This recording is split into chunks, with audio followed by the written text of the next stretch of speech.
O Senhor esteja convosco. Ele está no meio de nós. Proclamação do Evangelho de Jesus Cristo, segundo Lucas. Glória a vós, Senhor.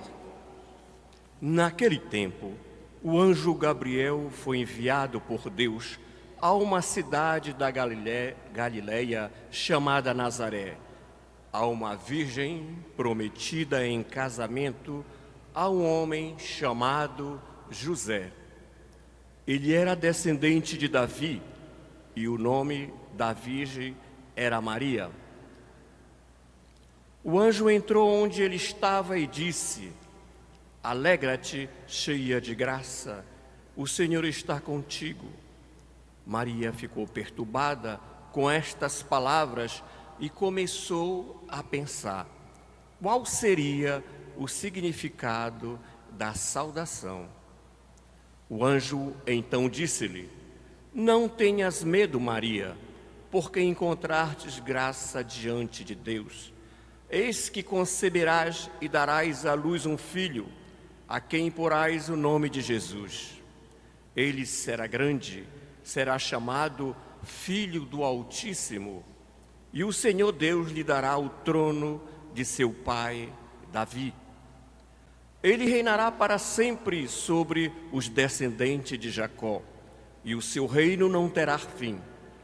Maria perguntou ao anjo: Como acontecerá isso, se eu não conheço homem algum? O anjo respondeu: O Espírito virá sobre ti, e o poder do Altíssimo te cobrirá com a sua sombra. Por isso, o menino que vai nascer será chamado Santo, Filho de Deus. Também Isabel, tua parenta, concebeu um filho na velhice. Este já é o 6º mês daquela que era considerado estéril. Porque para Deus nada é impossível. Maria então disse: Eis aqui a serva do Senhor. Faça-se em mim segundo a tua palavra. E o anjo retirou-se. Palavra da salvação.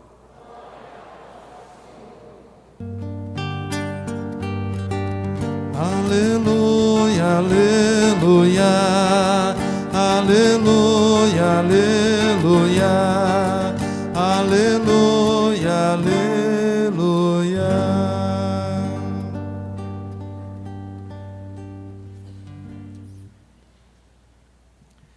Caríssimos irmãos e irmãs, com certa frequência aparecem proclamações de que o mundo está péssimo, está ruim. Até de vez em quando tem gente que fala: parece que está chegando o fim do mundo.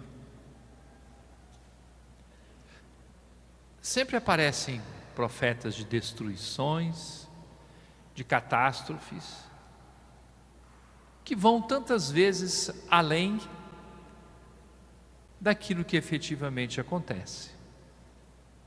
Então você pode pensar que o mundo está descambando para cair definitivamente num buraco. Curioso que todas as épocas assistiram anúncios desse jeito. E se nós não tivermos cuidado, podemos até utilizar trechos da Bíblia para profecias de destruição. Tudo é pecado, tudo é ruim, as pessoas não prestam, são mal intencionadas, e daí por diante. Alguns até utilizam isso como se fosse um meio assim de balançar, né? Acorde, porque o mundo está acabando, você tem que se converter. Só que esse tipo de coisas na base do medo dura muito pouco, não é? Pois as pessoas se acostumam, veem que o mundo não acabou no dia seguinte. A nossa fé não é uma profecia de destruição. Ouvimos agora o livro do Gênesis, que conta o mistério do pecado, o doloroso mistério do pecado. Chama sempre a atenção a palavra do apóstolo São Paulo, quando a certa altura ele diz assim: não consigo fazer o bem que quero e faço o mal que não quero. Todos nós já experimentamos em nossa própria vida, em nossa própria carne, o mistério do pecado. Querer fazer o bem e acabamos fazendo o mal. E quando somos bem sinceros e buscamos o sacramento da penitência, ao fazer um bom exame de consciência, identificamos quanta coisa poderia ter sido melhor. Como nós fizemos escolhas erradas, como pautamos muitas vezes a nossa vida pelo egoísmo. Existe esse mistério. Só que o livro do Gênesis nos conta que diante do mistério do pecado, Adão, que história é essa? Você foi comer esse fruto? A culpa foi da mulher. Chama a mulher, a culpa foi da serpente. E assim a gente não quer assumir a própria responsabilidade.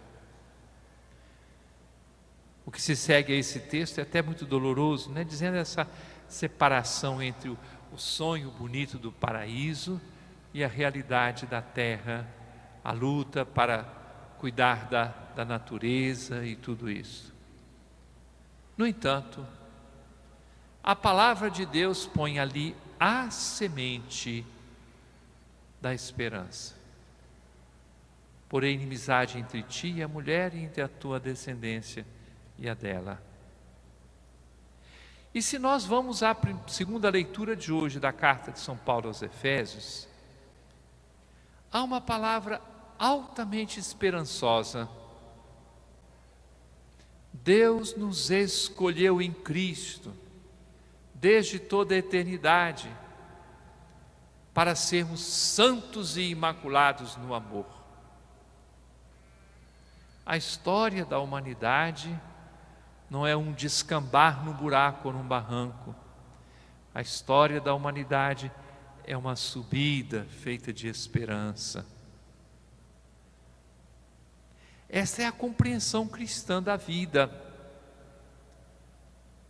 Se não estivermos atentos, nós quase que absorvemos como uma esponja pessimismo, destruição. Eu gosto de observar, vocês que estão aqui ou quem está em casa, você passa algum dia atualmente em que alguém não fale de crise? Serve para tudo, né?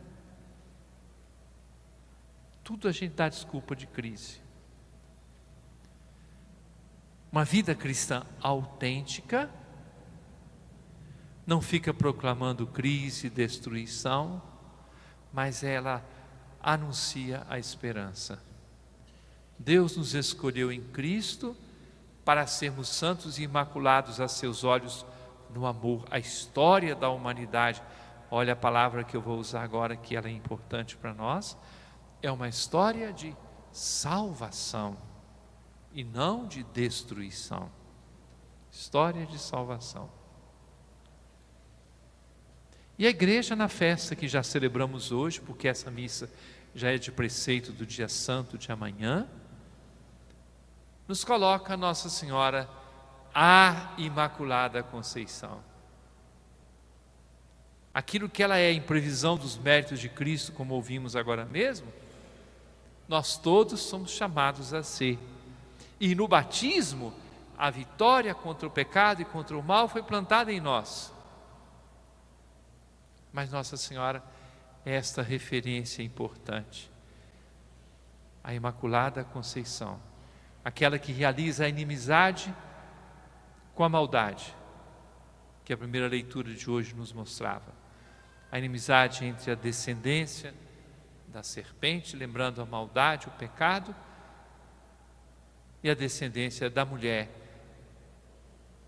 Vamos hoje manifestar diante de Deus com muita clareza a nossa confiança, nossa esperança, nossa vontade de acertar.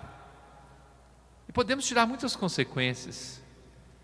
Valorizar o esforço dos outros, saber perdoar, saber plantar esperança quando alguém está desanimado.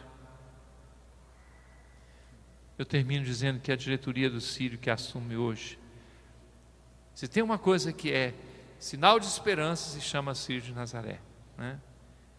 Que envolve tanta gente na alegria, no gosto pela nossa fé, no gosto pela igreja, tendo Maria que passa na frente.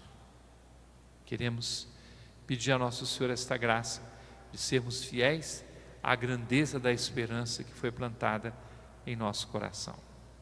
Vamos fazer um pouco de silêncio e de meditação pessoal.